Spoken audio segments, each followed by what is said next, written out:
त्याच्या डोळ्यात बघायची हिंमत होत नाही। रक्ताळलेले त्याचे लालबुंद डोळे एकटक तुमच्या दिशेने रोखले असतात। तो नजर अशी रोखतो की तुम्ही आपोआप खाली बघायला लागता, असं एक पोलीस अधिकारी आरोपीबद्दल सांगत होता। होय, आम्ही काही पिक्चरबद्दल स्टोरी सांगत नाहीये, तर आम्ही उत्तर प्रदेशातील एका बाहुबली नेत्याबद्दल बोलतोय। त्या नेत्याचं नाव आहे अतिक अहमद अन्सारी। नमस्कार, मी सुमित गाडेकर। चला बोलू काही या कार्यक्रमामध्ये। आजच्या या कार्यक्रमात अतिक अहमद या नेत्याविषयी आपण अधिक माहिती जाणून घेणार आहोत। उत्तर प्रदेशमधला हा कुप्रसिद्ध असं हे व्यक्तिमत्व, ज्याने राजकारण आणि गुन्हेगारी या दोन्ही क्षेत्रात एकाच वेळी हुकूमत गाजवली आहे। गुन्हेगारीचा शिक्का आणि त्याचबरोबर 100च्या आसपास खटले आणि 144 गुंडांची टोळी चालवत अनेक पक्षांमध्ये उड्या मारत निवडणूक जिंकण्याचा पराक्रम आणि प्रताप करून दाखवला। पण याच अतिक अहमदला गेल्या वर्षी स्वतःच्याच राज्यातून पळ काढावा लागलाय। खरं तर अतिक अहमद विविध प्रकरणातून जून 2019 पासून साबरमती तुरुंगात आहे। त्याची पहिलीच शिक्षा ठरली, कारण 4 दशक माफिया राहूनही त्याला कधीही शिक्षा झालेली नव्हती। कृषी संस्थेच्या एका प्राध्यापकावरती हल्ला केला प्रकरणी 2016 साली त्याला अटक करण्यात आली होती। सर्वोच्च न्यायालयाच्या निर्देशानुसार त्याला 2019 मध्ये गुजरातमधील तुरुंगात हलवण्यात आलं। आता त्याची स्टोरी आपण जाणून घेऊयात। खरं तर 1980चं म्हणजे अलाहाबाद जे आहे त्या संगमावर वसलेलं शांत धार्मिक शहर म्हणून प्रसिद्ध असलेलं अलाहाबाद आता कात टाकत होतं। नवीन कॉलेजेस, नवीन इंडस्ट्रीज यामुळे अहमदाबाद याचं रूपडं झपाट्यानं बदलत होतं। राजकारण पण अगदी बदलत होतं। एकेकाळी अख्ख्या उत्तर प्रदेशच्या राजकारणात दबदबा निर्माण करण्याची अलाहाबाद युनिव्हर्सिटीचे विद्यार्थी चळवळ मागे पडली होती। हे सगळं फिरोज टांग्यावाल्याचं पोरगं अतिक बघत होता। एवढं सगळे बदल होत असताना आपल्या आयुष्यात मात्र काय बदल घडतायत किंवा काय बदललं नाहीये हे त्यानं ओळखलं होतं। बापाचा टांगा चालवायचा धंदा पुढे आपण घेतला तर यास खायचे वांदे होतील हे त्याला कळत होतं। आता शाळेत जाऊन अभ्यास करायचा आणि कलेक्टर बनायचं तर शाळेत पास होणे आणि हे वांद्याचं आहे। मग अतिकनं गुन्हेगारी आणि राजकारणाचा मार्ग निवडला। खरं तर अतिक अहमद प्रयागराज येथे खुनाचा प्रयत्न केल्याबद्दल 1984 रोजी पहिला गुन्हा दाखल झाल्याची नोंद झाली। आता गुन्हेगारी क्षेत्रात एंट्री मारलेल्या अतिक अहमदला आता राजकारणातही नाव कमवायचं होतं। 1990 मध्ये अहमदने पहिल्यांदा तेव्हाच्या अलाहाबाद पश्चिम विधानसभा मतदारसंघातून अपक्ष म्हणून निवडणूक लढवली आणि विजयी देखील मिळाला। म्हणजे तो विजय देखील मिळवला। त्याच्यामध्ये पुढच्या 2 विधानसभा निवडणुकीत अपक्ष लढून अहमदने ही जागा कायम ठेवली। त्यानंतर समाजवादी पार्टीने अहमदसाठी आपले दरवाजे खुले केले। पश्चिम अलाहाबाद विधानसभा मतदारसंघातून तो 5 वेळा विजयी झाला आणि थेट खासदारकीपर्यंत त्यांनी मजल मारली। कधीकधी पंडित जवाहरलाल नेहरू नेहरूंच्या ज्या फुलपूर मतदारसंघामधून निवडून येत होते त्याच मतदारसंघामधून आता अतिक अहमद 2004 मध्ये लोकसभेमध्ये पोहोचला। मायावतींवरती गोळीबार केल्याने अतिक अहमद चर्चेला आला होता। आपण त्याविषयी अधिक माहिती जाणून घेऊयात। 1995 मध्ये गेस्ट हाऊसमध्ये अहमद चर्चेत आला। त्या दरम्यान अतिक अहमद हा समाजवादी पक्षात होता। यूपीच्या तत्कालीन मुख्यमंत्री मायावती यांच्या आमदारांसोबत गेस्ट हाऊसवरती त्यांनी थांबल्या होता। त्यावेळी अहमद आणि सपाच्या कार्यकर्त्यांनी या गेस्ट हाऊसला वेढा टाकून गोळीबार केला होता। गेस्ट हाऊसवरती हल्ला झाला असताना मायावती यांना एका खोलीत बंद करण्यात आलं होतं। यानंतर संतापलेल्या मायावतींनी सपासोबतची युती तोडून टाकली आणि सत्ता स्थापनेसाठी भाजपाची मदत घेतली। गुन्हेगारीवरचं सतत त्यांचं हे सगळं राजकारण चाललेलं होतं असं उत्तर प्रदेशमधील पत्रकार सांगत असतात। मात्र 2005 मध्ये राजू पाल, जो एकेकाळी त्याचा राईट हँड ओळखला जायचा, त्याच्या हत्येनंतर मात्र अतिक अहमदच्या कारकिर्दीला उतरती कळ आली। खरं तर अहमदाबाद अलाहाबाद पश्चिम या विधानसभेच्या मतदारसंघात अहमद लोकसभेवरती गेल्यामुळे पोटनिवडणूक लागली होती। अतिक अहमद लोकसभेवरती निवडून गेल्यानंतर त्याच्या अहमदाबाद येथील जागेवर त्याचा भाऊ अशरफ याला विधानसभेवरती पाठवायची इच्छा होती। मात्र राजू पाल याने बसपाचं तिकीट घेऊन अशरफचा पराभव केला। अतिक अहमदच्या एकाधिकारशाहीला हे आव्हान होतं। मग त्यानं जे काय केलं त्यांना अख्खा उत्तर प्रदेश हादरून गेला होता. 2005 मध्ये राजू पालच्या गाडीच्या ताफ्यावरती दिवसा ढवळ्या हल्ला करण्यात आला. खरं तर राजू पालच्या स्कॉर्पिओ गोळ्यांनी चाळण केली होती. त्यातूनही राजू पालच्या साथीदारांनी त्याला कसं बसं टेम्पोमध्ये टाकून हॉस्पिटलमध्ये नेण्याचा प्रयत्न केला. मात्र अतिक अहमदच्या शूटर्सनी टेम्पोवरती देखील हल्ला केला. राजू पाल संपवला होता. एवढं सगळं कांड होऊनही अतिकनं आपला भाऊ अशरफ याला निवडणुकीच्या रिंगणात उतरवलं.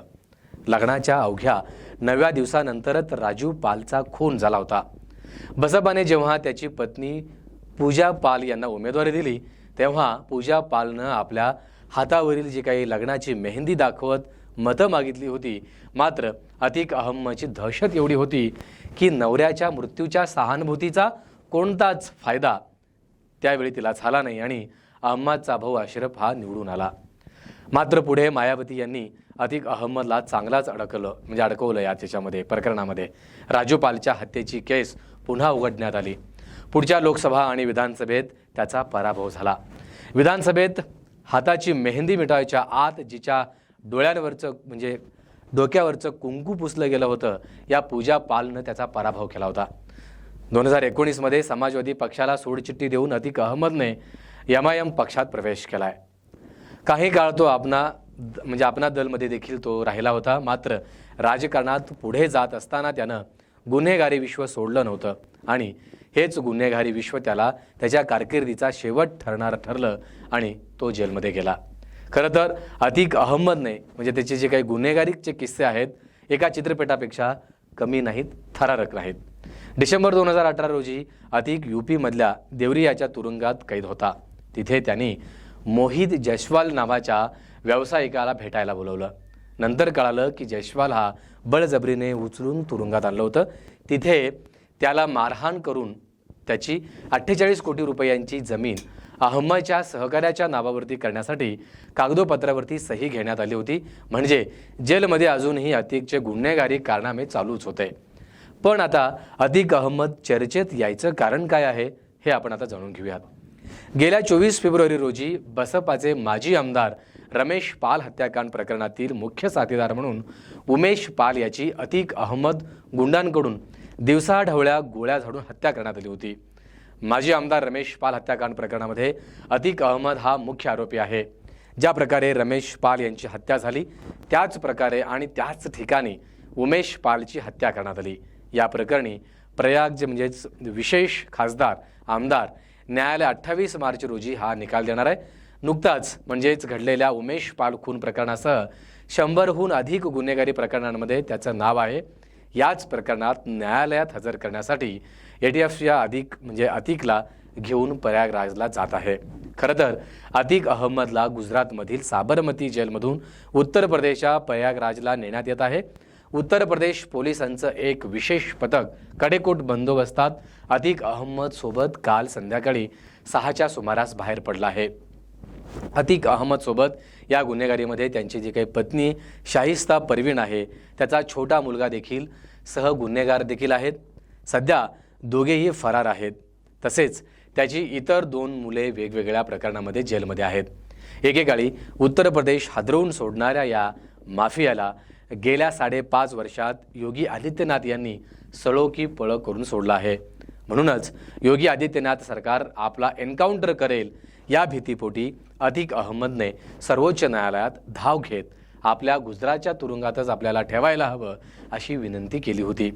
उत्तर प्रदेश पोलीस त्याच्या ट्रान्झिस्टर डिमांडची मागणी करतील. यावेळी आता आपला खात्मा केला जाईल अशी भीती त्याला वाटत आहे. खरं तर अहमदाबादमधील साबरमती कारागृहाबाहेरमध्ये सुरक्षेची कर्मचाऱ्यांची पोलीस वाहनातून येत असताना अतिक अहमद यांनी पत्रकारांजवळ आपल्याला मारले जाण्याची भीती व्यक्त केली आहे. हमसे कह रहा है कि उसके 1-2 एपिसोड के बाद लोग लाइन लगाकर उसके शो को देखेंगे क्योंकि यूपी में लोग उसे चाहते हैं.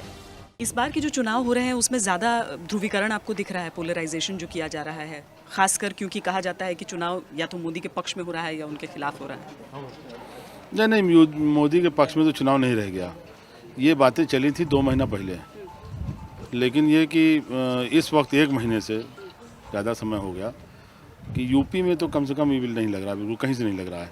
जो पार्टी जिसका जो वोट है वो वोट ले जाएगी। विकास कितना बड़ा मुद्दा है?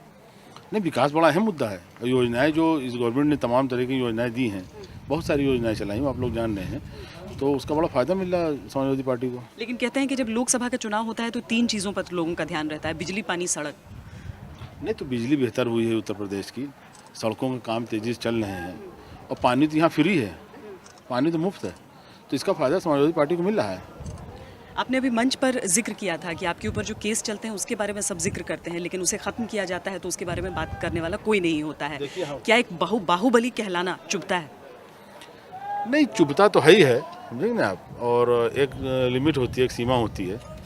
हमारे पास सारे साक्ष्य हैं, पेपर्स हैं हाई कोर्ट के कि 123 मुकदमे क्वेश्च कर दिए, तो मुझे ये लगता है क्यों ये नहीं चलाया जाता। भाई सुल्तानपुर हम गए, हमारे पीछे 500-700 गाड़ियाँ चली गई, ये सही है, कोई मतलब टैक्सी नहीं थी, कोई भाड़े की नहीं थी। अभी दूसरे के साथ जाएं, मोदी जी के साथ जाएं तो साहब समर्थक निकल पड़े, मतलब आंदोलन के पीछे आ गया साहब, हुजूम निकल पड़ा। हमारे साथ गए तो बाहुबली है। ये जो दोहरी नीति है, इस पर हमको इतराज़ है कि भाई अगर आप कह रहे हो कि हमारे पास 100 मुकदमे, तो आप ये भी कहो कि 123 FIR हाईकोर्ट ने क्वेश्चन कर दिया, ये क्यों कोई नहीं कहता? तो मानी बात चुभेगा ये।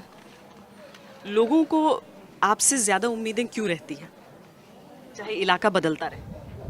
नहीं, देखिए, थोड़ा सा नाम आप लोगों की मेहरबानी से चर्चित ज़्यादा हो गया है, और जो चर्चित ज़्यादा हो जाता है उससे उम्मीदें बन जाती हैं। दूसरी बात है कि हम लोग बड़ी आसानी से मौजूद रहते हैं लोगों के लिए। कभी हम लोगों ने ये नहीं किया कि चुनाव के टाइम या बाद में कोई फ़र्क रखा हो। और हम आपसे एक बात कहेंगे, आपके चैनल से, बड़ी कीमती बात है कि राजनीति एक बहुत बड़ा त्याग है, इसमें कोई निजी लाइफ नहीं रह जाती, कोई निजी लाइफ नहीं रह जाती, और निजी लाइफ ना रह जाए ये बहुत बड़ी कुर्बानी है। तो हम लोग की निजी लाइफ नहीं रह जाती, हम लोग हमारा कार्यकर्ता हमारे बेडरूम तक जाता है। तो अब अगर आप उसी तरह से बने रहे तो लोगों की उम्मीदें बढ़ जाती हैं, और ये है कि थोड़ा सा काम कराने में हम लोग मजबूती दिखाते हैं, जो हक है जनता का उसको दिलाने में मजबूती दिखाते हैं, और मजबूती से कहते हैं उसको आप करिए। आपके हिसाब से अगर आपके ऊपर मामले हुए भी हैं जब भी, तो वो लोगों की वजह से आपका अपना काम, निजी काम? देखिए, मुकदमे जिन लोगों पे हुए हैं तो किसी का इतिहास ये है कि साहब उनके भाई के साथ कुछ हुआ था, उनके पिताजी के साथ हुआ था, उनकी जायदाद कहीं चली गई थी। हमारे साथ ऐसा कुछ नहीं है। जो मामले हुए हैं वो ये है कि हमने सांप्रदायिक ताकतों के खिलाफ बड़ी तगड़ी कबड्डी बोल दिया, और इलाहाबाद में इनको 5-5 दफ़े पछाड़ा, फूलपुर की पार्लियामेंट से चुनाव जीत गए। तो ये चुभता है ना कि भाई ये उनको खलता है, इसलिए मुकदमे लगाए जाते हैं। अपराध थोड़ी कारित हुए जो वो मुकदमे लगे, तो मुकदमे लगाए जाते हैं, फर्जी पकड़ के लोगों को बैठा के FIR कराई जाती है। कितने मामले हैं ऐसे। और हम तो चाहेंगे कि आप लोग अभी थोड़ा नौजवान हो, जोश में हो थोड़ा, अगर आप चाहो तो हम आपको डिटेल देते हैं। मैं तो बना के बड़ा एपिसोड, बड़ी अच्छी स्टोरी चलेगी कि साहब इतनी FIR क्या कोशिश हो सकती है देश में या दुनिया में, कहीं इतनी FIR कोशिश हुई है, किसी आदमी पे 180 मुकदमे लगे हैं, ये आप चलाओ, आप दिखाओगे 123 FIR क्वेश्च कर गई है, फर्जी मुकदमे लगे हैं। हम समझते हैं 1-2 एपिसोड के बाद तो लोग लाइन लगा के देखेंगे, और पूरे यूपी में हमारे चाहने वाले हैं, बॉम्बे में है, मध्य प्रदेश में है, जो चाहने वाले लोग वो देखेंगे कि हाँ इस आदमी के ऊपर इतने मुकदमे कैसे लगे, क्यों नहीं चलाते आप लोग। हमें ज़रूर इंतज़ार रहेगा उन दस्तावेज़ों का। लेकिन राजनीतिक पार्टियां एक पार्टी पर इल्ज़ाम लगाती हैं, एक पार्टी पर, आप रोल किए रहिए, काटे तो नहीं है? हाँ, एक पार्टी पर इल्ज़ाम लगाती हैं कि कोई पार्टी बल का इस्तेमाल करती है, लेकिन कहीं पर अगर हम देखें तो चाहे वो बसपा हो, चाहे वो भाजपा हो, चाहे वो काँग्रेस हो, सबका नाम इस तरीके से जुड़ा रहता ही है। देखिए, सब मजबूत। उत्तर प्रदेश पोलिसांकडून बनावट चकमकीत आपला एन्काउंटर होण्याची त्याला भीती आहे। मुझे इनका प्रोग्राम मालूम है, हत्या करना चाहते हैं, असं अतिक अहमद याने स्टेटमेंटमध्ये आपलं म्हणणं मांडलं आहे। पुढे त्याच्या या कारवाई होईल, त्याच्यावरती कशा पद्धतीने योगी आदित्यनाथ सरकार हे कारवाई करेल, किंवा खरंच त्याच्या म्हणण्याप्रमाणे त्याला जी भीती वाटते तशाच पद्धतीने त्याचं यूपीमधलं योगी आदित्यनाथ सरकार एन्काउंटर करेल का, हे पाहणं आता अत्यंत महत्त्वाचं आहे। तुर्तास आजच्या चला बोलू काही या कार्यक्रमातून मी सुमित गाडेकर आता आपला निरोप घेतोय। पुन्हा भेटण्यासाठी एका वेगळ्या विषयासह, तोपर्यंत नमस्कार।